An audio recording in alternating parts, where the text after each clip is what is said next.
Okay, so in the last reel we talked about my experience કે મને કઈ રીતે બેબી માટે ફ્રી આઇટમ્સ મળી હતી. તો લેટ્સ આસ્ક યુ, તે કઈ રીતે ફાઇન્ડ કર્યું હતું બીજા રિસોર્સિસ? તો હું જ્યારે ફર્સ્ટ અપોઇન્ટમેન્ટ જ્યારે ડૉક્ટર જોડે હોય પ્રેગ્નન્સી કન્ફર્મેશનની ત્યારે ગઈ, ત્યારે મેં પૂછ્યું હતું કે જો ઇન્સ્યોરન્સ ના હોય તો is there any other benefits કે બીજી કોઈ એવી ફ્રી બેબી આઇટમ્સ કે એવું કશું મળે અહીંયા. તો જે મારા ફિઝિશિયન હતા એમને મને સજેસ્ટ કર્યું હતું કે જોર્જિયામાં અત્યારે સાઉથ જોર્જિયા હેલ્ધી સ્ટાર્ટ કરીને એક ઓર્ગેનાઇઝેશન ચાલે, એ બધી હેલ્પ કરે, રાઈટ. તો મેં એમનો કોન્ટેક્ટ કર્યો, તો એમને મારો ફર્સ્ટ અલ્ટ્રાસાઉન્ડ ફ્રી કર્યો, પ્લસ બહુ બધી વસ્તુ ફ્રી આપી. એમાં car seat, pack and play કહીએ ને જે બેબી માટે બેઝિનેટ આવે એ, પ્લસ બ્રેસ્ટ ફીડિંગ પંપ. પછી મને ડાયાબિટીસ હતી તો એ લોકોએ મને ગ્લુકોઝ મોનિટરિંગ માટે મોનિટર પ્લસ સ્ટ્રીપ્સ ને બધું આપ્યું હતું. પ્લસ બીજી બધી ઘણી બધી બુક્સ ને એ બધું આપો.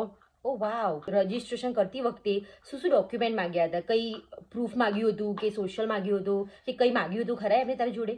ના, એટલે નોર્મલી કેવું હોય કે જ્યારે તમને હોસ્પિટલમાંથી કાં તો ક્લિનિકમાંથી કોઈ તમને રેફરન્સ આપો તો તમે જસ્ટ એક નંબર આપો, એને કોલ કરવાનો અને બધું મોસ્ટલી ફોન ઉપર જ થઈ જાય. કોઈ રજિસ્ટ્રેશન નથી હોતું, ખાલી ફોન ઉપર તમારે વાત કરવાની અને એ લોકો તમને સ્ટેપ બાય સ્ટેપ પછી એક કોન્ટેક્ટ નંબર હોય, એ કોન્ટેક્ટ નંબરને કોલ કરો ત્યારે તમને બધી ઇન્ફોર્મેશન આપો કે કોઈ પ્રોડક્ટ મળવાની હોય તો તમારે એડ્રેસ ને એ બધું આપવાનું, તો એ લોકો મોકલી દે. બાકી કંઈ રજિસ્ટ્રેશન કે આઈડી આપવાનું ને એવું કશું હોતું નથી. અને they will help like all over the parenthood. Once baby આવી જાય તો બધી પેરેન્ટિંગ ટીપ પ્લસ બેબીને બધું ટોડલરના ખાવાની વસ્તુઓ પ્લસ બુક્સ ને બધું પ્રોવાઈડ કરે.